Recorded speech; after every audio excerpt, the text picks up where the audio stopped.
అందరూ ఒక మంచి ఎక్స్పెక్టేషన్తో వస్తారు. ఆ ఎక్స్పెక్టేషన్స్ కన్నా చాలా బియాండ్గా కనిపిస్తుంది.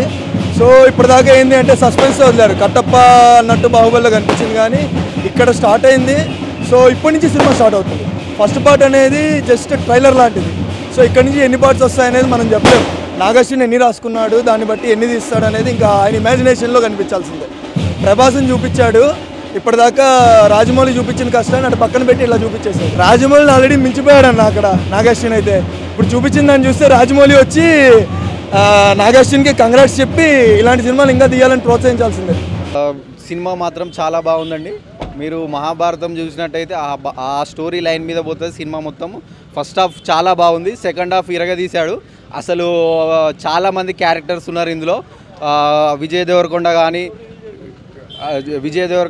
చాలామంది, దుల్కర్ శర్మ, ఆ క్యారెక్టర్స్ అయితే మైండ్ బ్లోయింగ్ ఉంటుంది. మీకు అసలు చూస్తే మాత్రం చాలా చాలా ఎగ్జైటింగ్ ఉంటుంది సినిమా. మీరు లాస్ట్ హాఫ్ అన్ అవర్ మాత్రం సినిమా ఇరగదీశాడు. ఆ ప్రభాస్ ఎంట్రీ కానీ గుర్రాలు కానీ చాలా బాగుంది. సూపర్. అంటే ఇక్కడ మీకు దీపిక పడుకొనే చాలా బాగా పర్ఫార్మెన్స్ చేసింది. మీరు స్టోరీలో చాలా హైలైట్స్ పాయింట్స్ ఉన్నాయి, రివీల్ చేయాలనుకుంటున్నారు. మీరు చూసి ఎంజాయ్ చేయండి. విజయ్ దేవరకొండ మాత్రం అర్జున్ రెడ్డిలా అరిపించాడు. అసలు ఆ బాణం ఏంది, ఆయన ఏంది, అంత వేరే. ఆ విజయ్ దేవరకొండ అసలు కేకపో. Nagarjuna Rajamouli different bro.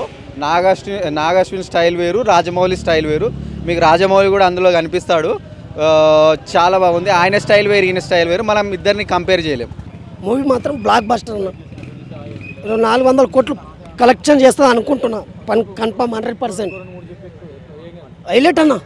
నాగార్జున అన్న డైరెక్టర్ దండం పెట్టాలి, కాలు మొక్కాలని. హైలైట్. 3000 కోట్లు పక్క, ఇది 100% చెప్తున్నా అన్న. ప్రభాస్ అన్న అరచకం చూపెట్టిండు అన్న. 100 సార్లు చూసినా బోర్ కొట్టని సినిమా అన్న ఇది. నాగార్జున అన్న నీకు డైరెక్టర్ సార్ దండం, కాలు మొక్కి పాదం అన్న. పుల్లాన హైలైట్ కేక. నాగార్జున 5 years స్క్రిప్ట్ రాసుకున్నందుకు, మళ్ళీ అలాగే ప్రభాస్ ఫ్యాన్స్ కోసం ప్రభాస్ ఈ టైంని చూసుకున్నందుకు చాలా ఫేవర్గానే వచ్చింది. సినిమా అయితే బ్లాక్ బస్టర్ అన్న. బాహుబలి 2 క్రాస్ చేస్తుంది పక్క.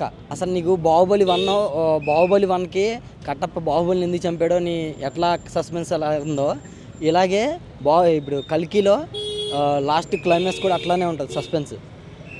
ఓకే, ఆ తల్లిని, ఆ సుమితని, అదే హీరోయిన్ని ఎలా తీసుకొస్తారు, ఎవరు తీసుకొస్తారు, ఎలా కాపాడతాడు భైరవ అన్నది సస్పెన్స్. ఇదొకటి క్లైమాక్స్ మాత్రం లాస్ట్ ఒక 20 minutes ఎవరో సీట్లో కూర్చోలేదన్న.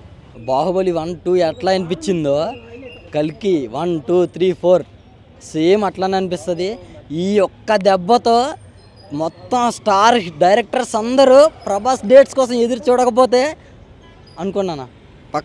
పక్కాగా చెప్తున్నా, పక్కా super hit.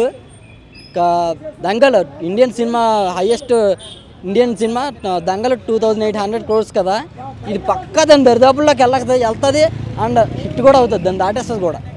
Vijay Devarakonda action అయితే ఎక్సలెంట్ అన్న.